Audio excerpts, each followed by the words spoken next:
Boa noite, meus irmãos. A graça e a paz do nosso Salvador Cristo Jesus.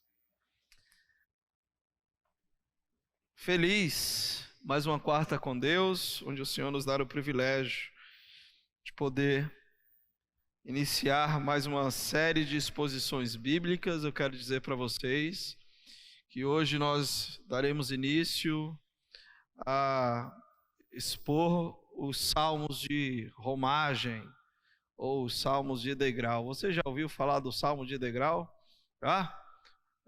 É subir a escada, só isso. É a caminhada até o monte, a ideia é essa. A partir de hoje a gente então começa essa série, uma série de exposição falando sobre os salmos de romagem, para facilitar os salmos de peregrinação.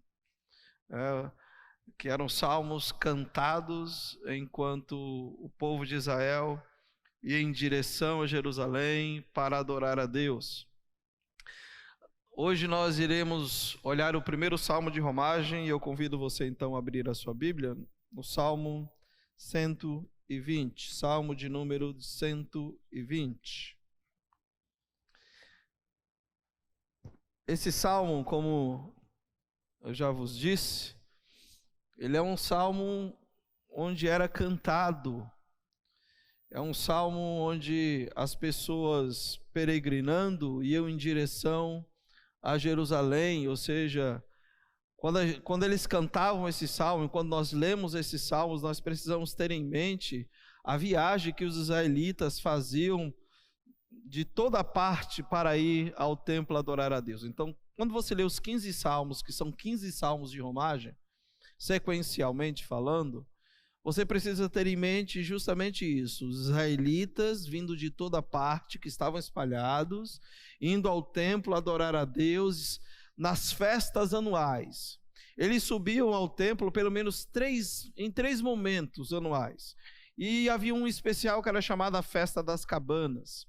Tudo indica que o início desse salmo de romagem, o salmista aqui, ou os peregrinos, estavam indo justamente para participar de uma dessas festas, que eram chamadas festas de cabana. Aliás, o povo israelita é muito nacionalista, né?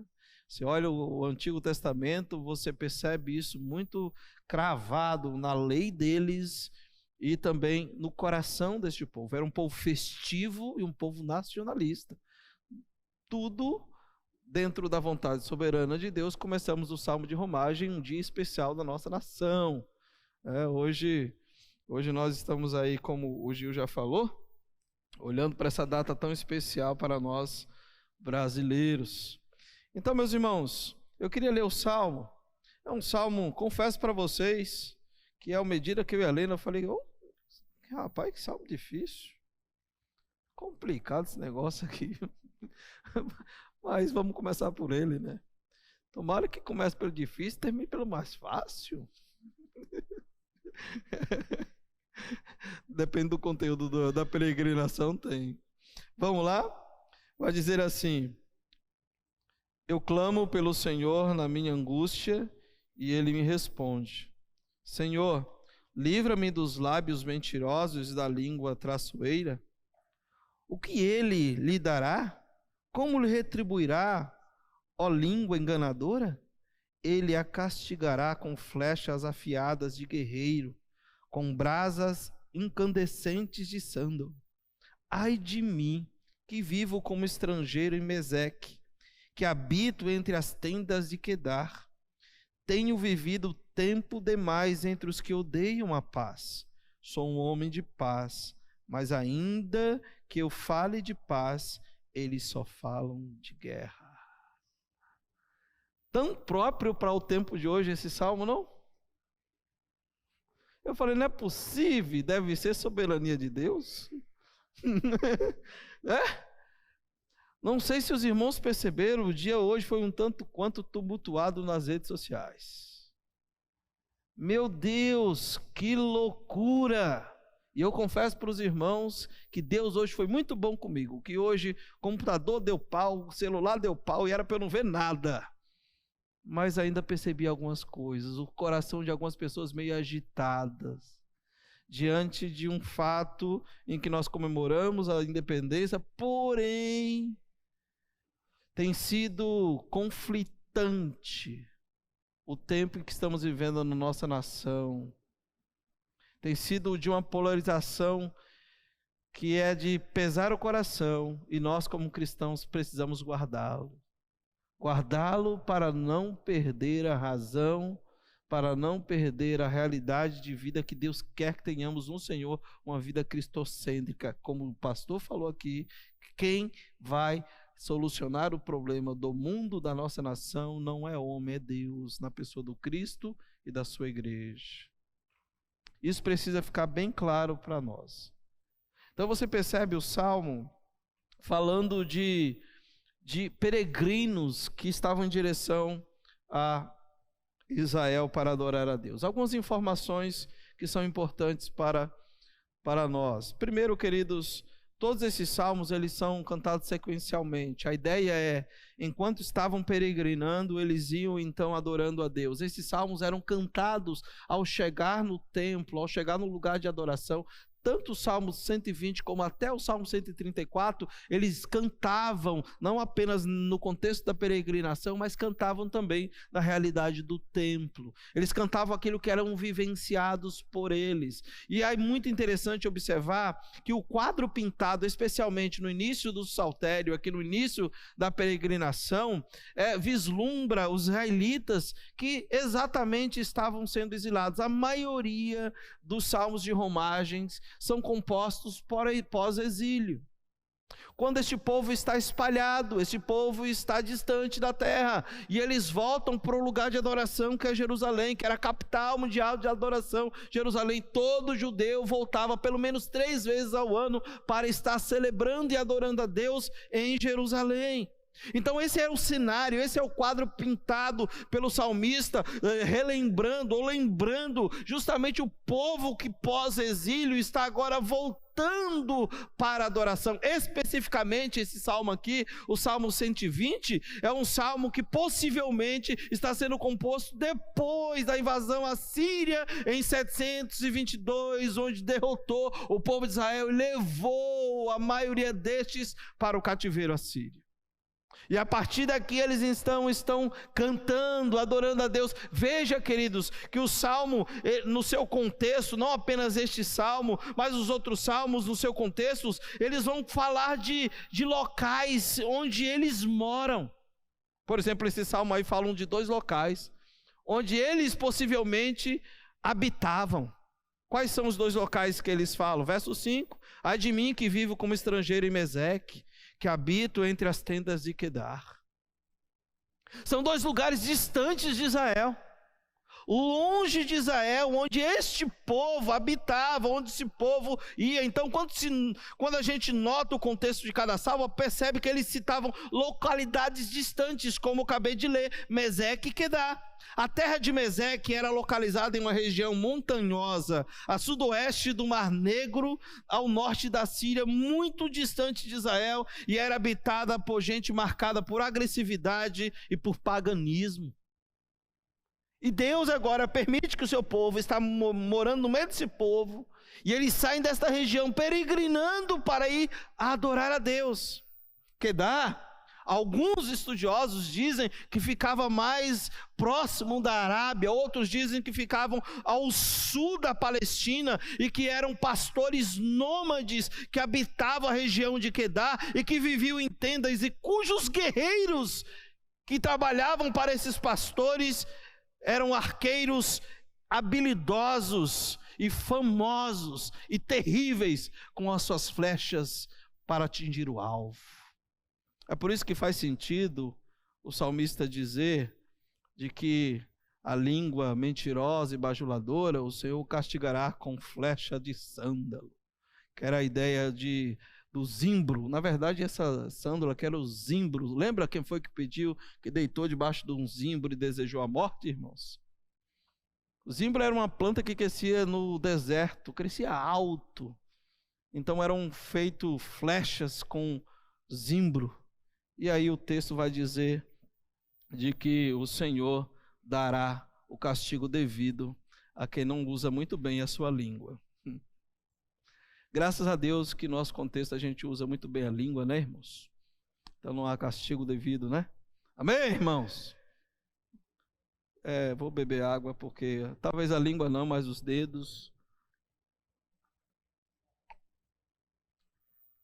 Portanto, meus irmãos, em nosso tempo, as lições dos Salmos de romagem ecoam como um clamor por esperança em nossa peregrinação em um mundo hostil.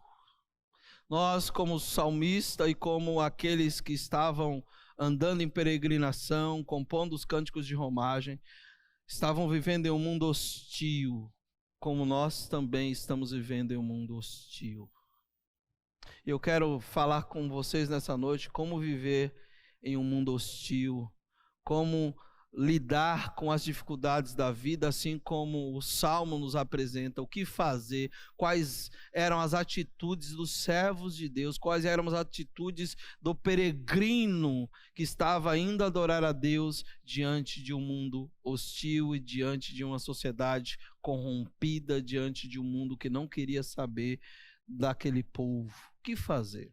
Quero abrir um parênteses de forma bem rápida. Lembrou-me que há aproximadamente 1 mês e meio atrás, 2 meses atrás, estava fazendo uma série de exames, uma bateria de exames. E eu lembro-me que em um dos consultórios em que eu fui, demorou um pouquinho. Eu fui a primeira vez, passei pela primeira experiência e falei, na segunda vez vou levar um livro mais robusto para ler. E eu levei um livrão assim, ó. É um comentário do Sermão do Monte do Martyn Lloyd-Jones. Eu falei bonito, hein? Martyn Lloyd-Jones. E eu levei, eu estava lá no consultório lendo aquele livro, me deleitando no que o Martyn Lloyd-Jones estava escrevendo. E aí, de repente, do lado, um rapaz começou a olhar para mim, começou a balançar a cabeça. E eu percebi que ele estava incomodado pelo fato que eu estava lendo um livro. Ele continuou a balançar a cabeça, e aí, em um dado momento, o consultório demora. Em um dado momento, então, ele se levantou, bateu o pé e falou, é inadmissível. Eu falei, meu Deus, esse jovem não está bem. Pensei comigo, né? Esse jovem não está bem. E aí eu continuei lendo, e aí de repente entra uma senhora, senta, e aí ele volta, senta, e começou a puxar papo com a senhora e falou, é inadmissível, eu não aceito isso. Isso não pode acontecer. E a senhora falou, mas o que está acontecendo? E aí ele começou a apontar para mim, dizendo que eu estava lendo a Bíblia em um local, e isso estava afetando o coração e a fé dele, que ele não aceitava esse tipo de coisa. Aí eu percebi que era comigo. Eu falei, eita, é comigo, ele está incomodado comigo. E eu continuei lendo. Em um dado momento eu saí, fui para o consultório, e eu percebi que ele falava com a senhora, eu sou do LGBTQIA+, e esse povo é tudo homofóbico. Eu falei, meu Jesus, o que eu fiz para esse indivíduo? Nós vivemos em um mundo hostil, irmãos. Desde que o mundo é mundo, a realidade dele é um mundo hostil. Paulo diz que este mundo jaz no maligno. O que fazer diante daquilo que estamos vivendo, especialmente nos tempos de hoje, diante de tantas ideologias surgindo e que tem nos feito nos posicionar, e precisamos fazer uma apologia adequada das Escrituras, de dizer, eu respeito, mas não é assim. O que fazer diante de um mundo hostil? Como eu li, em nosso tempo, as lições dos Salmos de romagem ecoam como um clamor por esperança em uma peregrinação do mundo hostil. É diante do sufocamento, da percepção existencialista de mundo, do caráter cada dia mais líquido desta pós-modernidade, que os pontos mencionados nos Salmos de romagem ganham um relevo de esperança. Os Salmos de romagem vai trazer, sim, um relevo de esperança em um mundo hostil. E nós vemos isso quando começamos a ler o Salmo, meus irmãos. Quem cantou esse Salmo 120 estava com o coração muito ferido. O início do salmo mostra isso, que o coração do salmista de alguma forma está incomodado. Vejam se não é isso. O salmo diz, o verso 2, que palavras mentirosas foram ditas contra ele. Notícias falsas foram divulgadas a seu respeito. Pessoas maledicentes dispararam palavras mentirosas contra o salmista. E uma profunda angústia apertava o seu peito por tais razões. Veja se não é isso, ele diz: Senhor, livra-me dos lábios mentirosos, da língua traiçoeira. O salmista está dizendo que ele mora em uma terra hostil, no meio de um povo hostil, e que levanta o falso testemunho, são maldizentes, estão falando dele. O salmista está falando: eu estou sendo atacado por lábios mentirosos. Eu estou sendo atacado por aqueles que disparam mentiras contra mim. E o salmista expressa no seu cântico essa angústia. E é por isso que no versículo 1 ele fala: eu clamo pelo Senhor na minha angústia.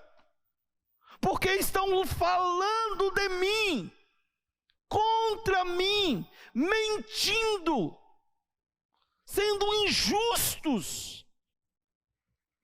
Então, meus irmãos, encontramos no salmo a reação e o comportamento adequado daqueles que são servos de Deus em um mundo hostil. O que fazer quando levantarem falso contra mim? O que fazerem quando sentarem em uma sala juntamente contigo e dizer: eu não aceito que você continue lendo isso aqui. Eu estou incomodado porque você está lendo isso.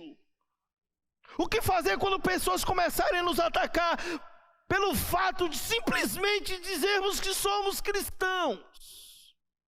Estamos caminhando, meus irmãos, em tempos difíceis. Sempre foram tempos difíceis, mas hoje um pouco mais sensível.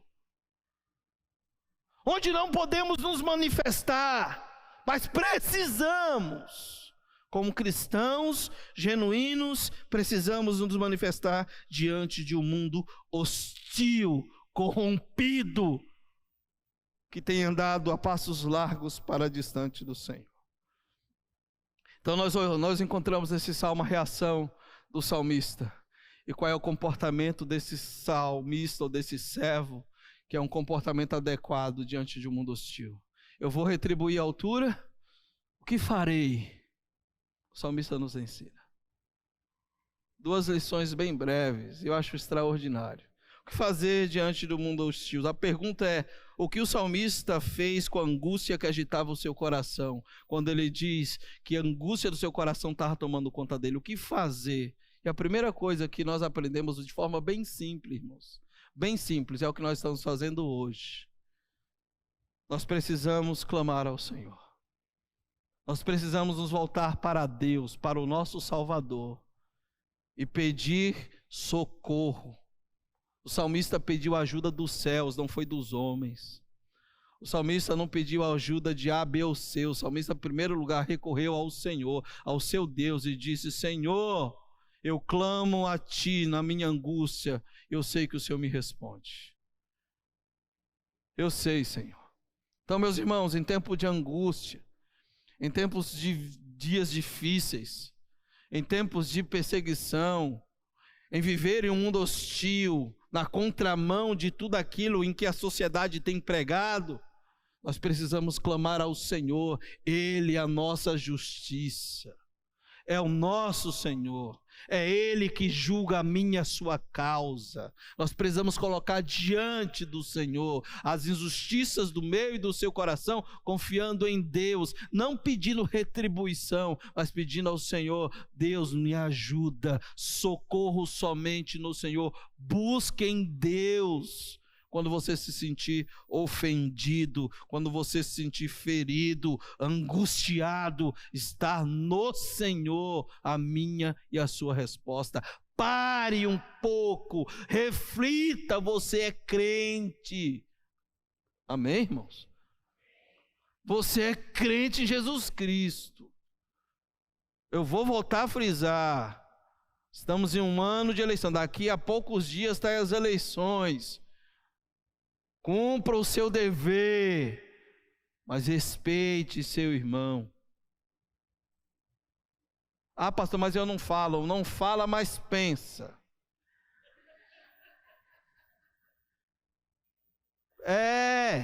Nós temos aprendido na espiritualidade, na prática, irmãos, que a ação está aqui, é o coração. Os dedos estão nervosos para dar resposta à altura. Eu não concordo com esse posicionamento, eu não concordo.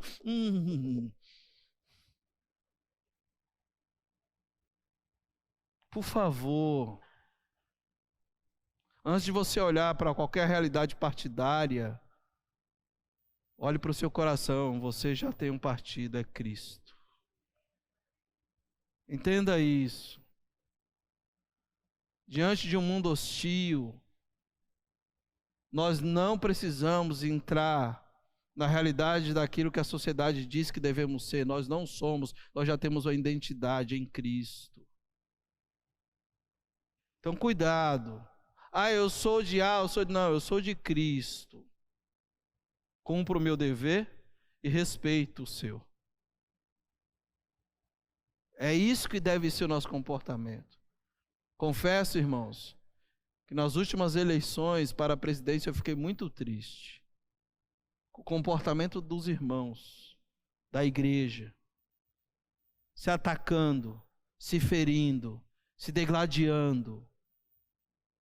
Isso precisa mudar, e precisa mudar primeiro no nosso coração. Clame ao Senhor. Eu vou dar o troco. Pisou no meu calo, eu não aceito. Não é assim que o Senhor quer que vivamos. Precisamos ser exemplos. Então, o que o salmista faz com o coração que estava angustiado e que estava agitado diante das mentiras que estavam sendo ditas contra ele? Ele clamou ao Senhor. Ele pediu ajuda ao Senhor, ele pediu ajuda aos céus. Enquanto os homens maus usavam palavras para ferir os outros, o salmista usava as palavras para falar com Deus e entregar toda a dor que apertava o seu peito a Deus. As palavras do salmista não é direcionada a quem fere. As palavras do salmista é direcionada a Deus, entregando a Deus o seu coração, a sua dor. E esse Deus justo agiria. Esse Deus justo estaria agindo. Então precisamos fazer isso, irmãos. Não retribuir, não dar o troco, mas colocar diante de Deus a dor, a aflição, o coração agitado. E dizer: Deus, estar aqui, Senhor. Estar aqui. Então, em sua oração, ele pediu o livramento do Senhor. Mesmo triste com a capacidade dos homens em mentir, o salmista acreditava no poder de Deus, no Deus libertador, num Deus de esperança. Então, meus irmãos, mesmo os feridos por palavras falsas, o salmista questionava sobre o que virá sobre as pessoas que viviam espalhando mentiras. E aí os versos 3 e 4 são questionamentos do salmista. Ele apresenta a Deus e depois ele questiona o que ele fará, ou o que ele dará, como retribuirá aqueles que têm língua enganadora. Irmãos, eu poderia sair daqui e ir lá para Tiago capítulo 3, ir lá para Provérbios capítulo 16, ir lá para Provérbios capítulo 25, quando fala da língua e do caráter. Mas eu não vou fazer isso não, porque a ideia é a gente continuar no Salmo. Mas cuidado, o salmista fala: Senhor, o que o Senhor dará àquele que tem língua enganadora? Qual é a outra tradução que tem aí na sua Bíblia? É mentirosa apenas? Existe outra tradução? A minha aparece língua enganadora. O que o Senhor fará com estes? O verso 4 ele vai responder. A resposta que ele recebeu foi a seguinte: setas agudas do valente e brasas vivas do zimbro. O que o salmista quis dizer com isso no versículo 4? O salmista está dizendo que o maledicente será ferido da mesma forma que o soldado é ferido, de maneira mortal no campo de batalha. É possível que aqui ele tenha em mente o juízo divino sobre os mentirosos. Ele o castigará com flechas afiadas de guerreiro, com brasas incandescentes de zimbro. Assim será o coração de quem é maldizente. Experimentará do Senhor o verdadeiro juízo. Não somos nós que fazemos justiça, é o Senhor, irmãos. É Deus. Entregue a Deus. Se está ferido, entregue ao Senhor. Confia.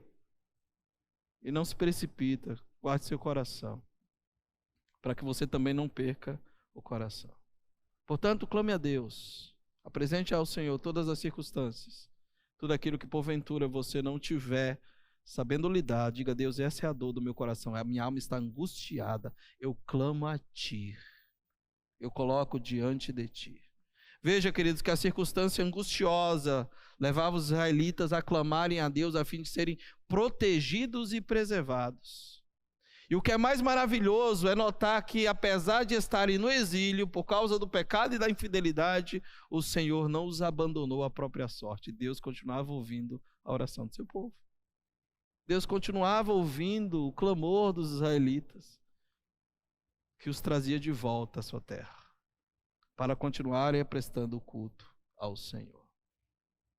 Deus é o Deus que continua ouvindo a oração do seu povo.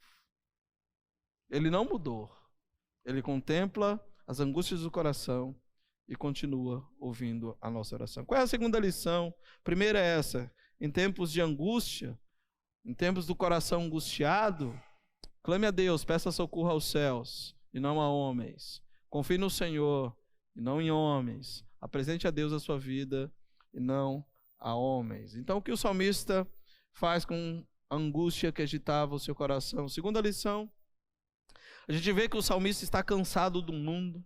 No meio desta peregrinação, ele tomou então uma firme resolução. E aqui está a nossa segunda lição. Qual é a firme resolução que o salmista tomou em um mundo hostil, em um mundo que o perseguia, em um mundo difícil de viver? O salmista tomou a seguinte resolução, uma firme resolução. Qual é? Viver pela paz com seu Deus. Eu vou viver em paz com meu Deus. Eu vou viver em paz em Deus e para com Ele. Em um mundo hostil, em que diz que tudo deve ser ganhado pela força, em que diz que o mais forte de fato é aquele que vence, em um mundo hostil em que diz que aquele que tem mais força é o que prevalece, eu quero viver em paz. É isso que o salmista está dizendo. Eu vou viver em paz. Eu acho extraordinário, dos versos 5 aos versos 7, ele vai realmente afirmar esta verdade. Primeiro ele fala, eu habito no meio de um povo que é difícil, um povo quando falo de paz, eles querem guerra, mas eu decidi viver em paz. Irmãos, crente precisa decidir viver em paz. Já viu o crente falando assim, olha, eu pago para não entrar na briga, mas se eu entrar... Já ouviram o crente? Rapaz, eu fico um negócio desse falando, é crente mesmo, Jesus? É sério mesmo, não pisa no meu calo não. Não queira me ver brigando. Eu era assim, irmãos. Essa fala era minha, sabe? Era quietinho, mas falando, não mexe comigo não. Mexer comigo, o negócio vai ficar feio. Eu era briguento, irmãos. Mas Golias caiu. Eu era briguento. Pensa num cara briguento. Eu lembro-me de diversas brigas que eu arrumei quando jogava futebol. Mas eu era briguento e corajoso quando tinha os amigos por perto, sabe? Minha risada, meu amigo. Eu lembro-me, queridos, que algumas vezes eu era briguento e era maldoso.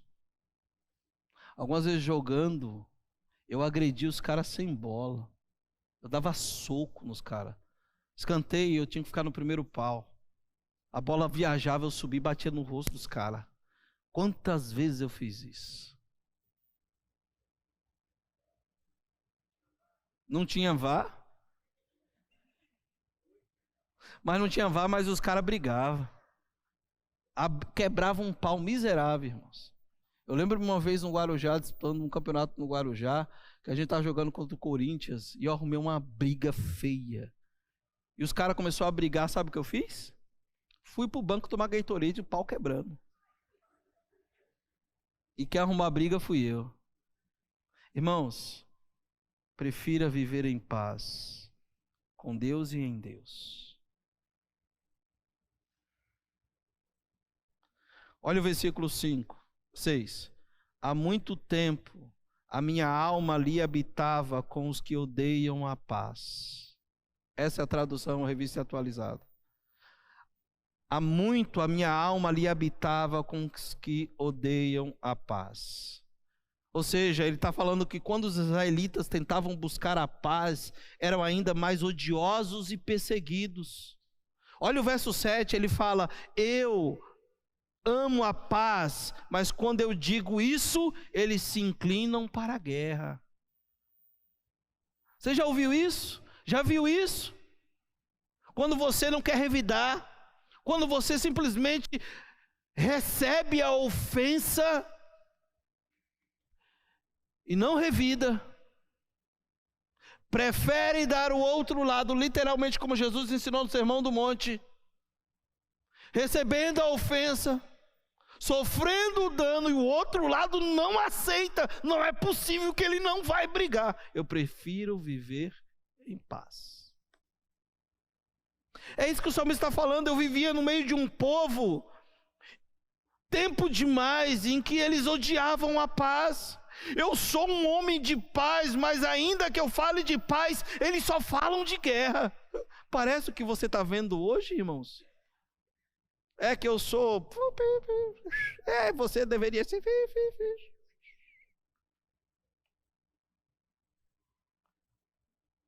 Enquanto alguns querem paz, os outros só querem guerra. O salmista está falando que ele preferiu e tomar a decisão, e tomar uma firme resolução de viver em paz no Senhor e com o Senhor. O salmista estava profundamente decepcionado com seu mundo, irmãos.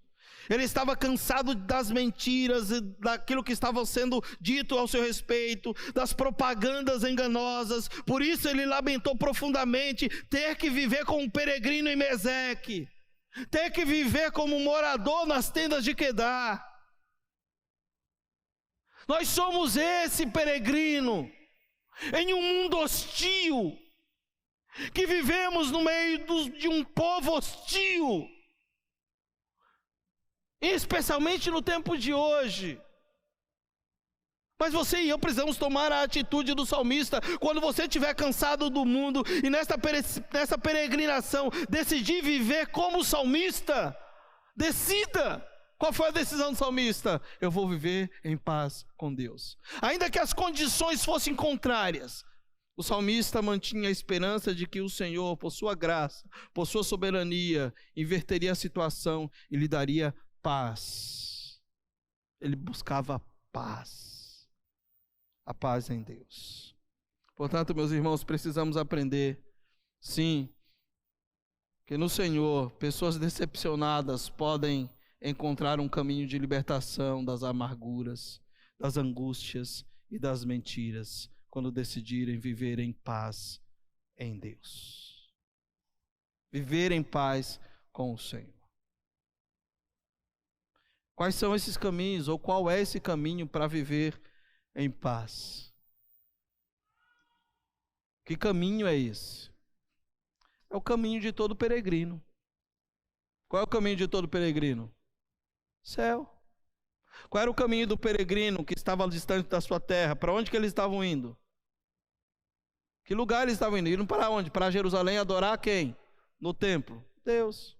O caminho de todo peregrino, queridos, é andar em direção ao seu Deus, buscando ao seu Deus e apresentando a esse Deus as angústias do caminho. Todo peregrino chegava lá em Jerusalém e falava: Deus, lá em Quebar o negócio era difícil. Mas é que o povo é um povo que eu dei a paz. Mas aqui estou, Senhor. Vim buscar adorando ao Senhor. Eles não iam para lá simplesmente, queridos, porque tinham que ir. Eles buscavam a Deus no templo. Colocavam suas angústias diante de Deus no templo. E voltavam para o mesmo lugar. E voltavam novamente. Todo peregrino está a caminho da eternidade, buscando seu Senhor, está com seu coração em paz, apresentando a esse Deus tudo aquilo que angustia a sua alma. Somos peregrinos e forasteiros nessa terra, diz o apóstolo Pedro. Irmãos. Nossa pátria não é aqui. Nossa pátria, nós não moraremos aqui. Nós temos a promessa da eternidade. Que caminho eu devo seguir para me ver livre das amarguras, das angústias e das mentiras? O caminho de todo peregrino. Eu vou ao templo adorar, porque é lá que meu coração estará em paz. É lá que eu vou, porque lá o meu coração estará em paz. E a pergunta é: e você? Que direção tomar agora? Diante de um mundo hostil, em que nos persegue, em que não entende o porquê temos alguns princípios e querem empurrar de goela abaixo coisas que nós não aceitamos. O que fazer? Nós precisamos ir diante do Senhor. Não é mais a Jerusalém, sabe? O templo é aqui agora. Ó. Coração. É aqui onde o Deus eterno habita em espírito. Eu não tenho que me deslocar para Jerusalém. Eu tenho que sondar meu coração e dizer: Deus, ele está turbado e conturbado. Mas diante de ti eu me apresento. Hoje, meus irmãos, pessoas em qualquer lugar do mundo podem levar suas decepções aos pés de Jesus Cristo. Não depende da geografia. Geograficamente não existe o lugar. É o coração. Lembra João capítulo 4? Quando Jesus dialogava com a mulher samaritana? Senhor, alguns dizem que o lugar de adorar é aqui, outros dizem que é em Jerusalém. Mas Senhor, e agora? O Senhor disse: a hora é. E a hora já chegou em que os verdadeiros adoradores adorarão o Pai em espírito. É o coração. Esse é o verdadeiro lugar de adoração. E é por meio de Jesus Cristo que nós entregamos o nosso sofrimento a Deus. O véu foi rasgado. Temos livre acesso à sua presença. Então, queridos, leve todas as suas decepções diante do Senhor. Entregue nas mãos de Deus tudo aquilo que angustia o seu coração. Deixe o mundo violento para trás e vive em paz com Deus por meio do príncipe da paz, que é Cristo Jesus. O que fazer diante do mundo hostil? Eu clamo e peço socorro e tomo a resolução de viver em paz. Todo mundo quer guerra, eu não.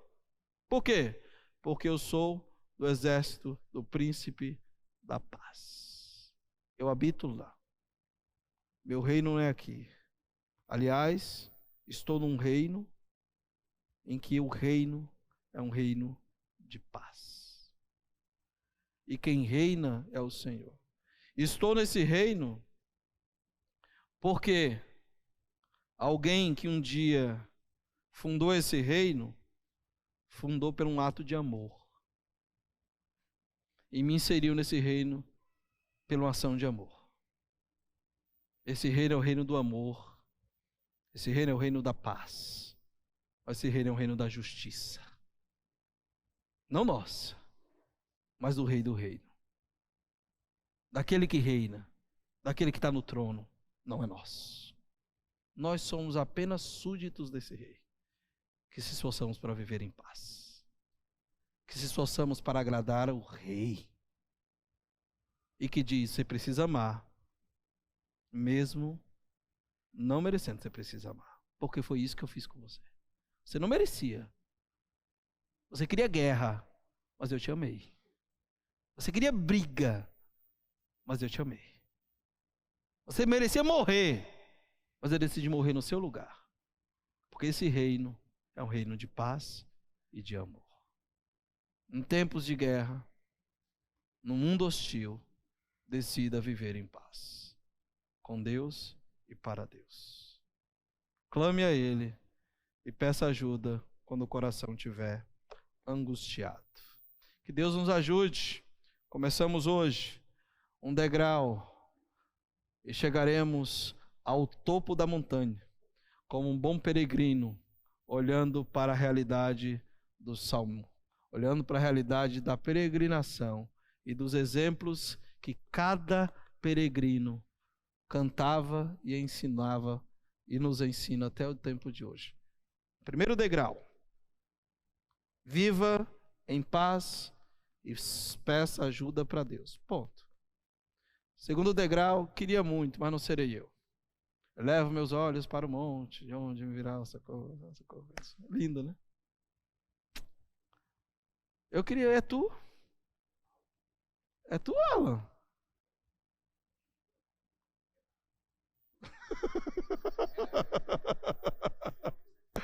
Salmo 121. É. Então nós vamos crescer aí nos salmos de romagem. Irmãos, que Deus nos ajude. Volta a falar. Cuidado com o seu coração, tá bom? Cuidado, respeite o seu irmão. Viva em paz. Não é isso que o autor de Hebreus diz? Se possível, com todos os homens. Viva em paz com todos os homens. Não é isso que diz lá? Então que o Senhor nos ajude a viver em paz com todos. Se coloque de pé.